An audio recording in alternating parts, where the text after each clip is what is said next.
Gadis kaya Sen Qianjin sengaja berdandan sangat jelek untuk menghadapi pertemuan buta yang diatur kakek.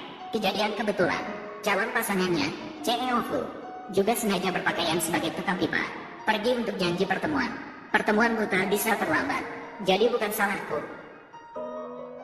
Dia tampan sekali, dia harum, lagi pula Fu tidak datang. Aku lebih baik bertemu dengannya saja. Aku menjanjikan nenek untuk bertemu, tapi tidak bilang akan bertemu dengan siapa. Jadi keduanya duduk, saling memperkenalkan diri secara singkat. Ketika gadis itu mendengar, pria tampan di depanku juga bernama Fu, hatinya tidak bisa tidak merasa curiga. Cheng khawatir tentang identitas aslinya, menakuti lawan bicara. Maka ia segera berkata bahwa dia hanya seorang tukang pipa. Gadis itu merasa lega setelah mendengarnya. Saat itu, pelayan tanpa sengaja malah menyiramkan air ke tubuh gadis itu. Cheng melihatnya dan segera membantunya melap. Gadis itu melihat betapa perhatian pria itu, jatuh cinta pada pandangan pertama, dan Cheng membantunya membersihkan. Menemukan bahwa lawan bicaranya sangat cantik, sangat menyukainya. Maka dia bertanya pada gadis itu, sekarang tiba-tiba tren makeup seperti ini. Gadis itu akhirnya mengungkapkan perasaannya, mengatakan bahwa dia dipaksa untuk menikah oleh keluarganya. Hanya karena itu dia mengambil langkah ekstrim ini. Cheng melihat keduanya, ternyata mereka memiliki situasi yang sama. Maka dia mengusulkan agar gadis itu menikah dan mendaftar bersamanya.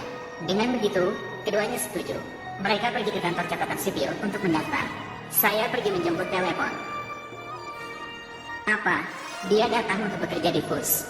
Ternyata gadis itu adalah desainer terkenal di seluruh dunia. Desainer terkenal, Avril. Karena lulus lebih awal, dia baru saja pulang ke negara. Baru saja turun pesawat, dan langsung menerima telepon paksaan menikah dari kakeknya. Itulah mengapa adegan di awal terjadi.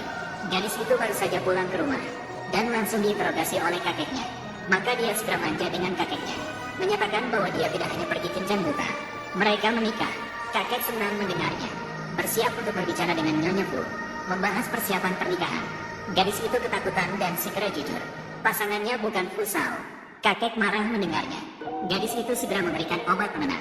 Namun saat itu kakek mengancam gadis itu, meminta dia untuk segera bercerai dan pergi bekerja di FUS. Gadis itu hanya bisa setuju untuk sementara, harus menenangkan kakek terlebih dahulu, kemudian mencari kesempatan yang tepat untuk bercerai. Dua karyawan Fu Group mendengar tentang tunangan Fu. Sen Qianjin akan mulai bekerja di perusahaan.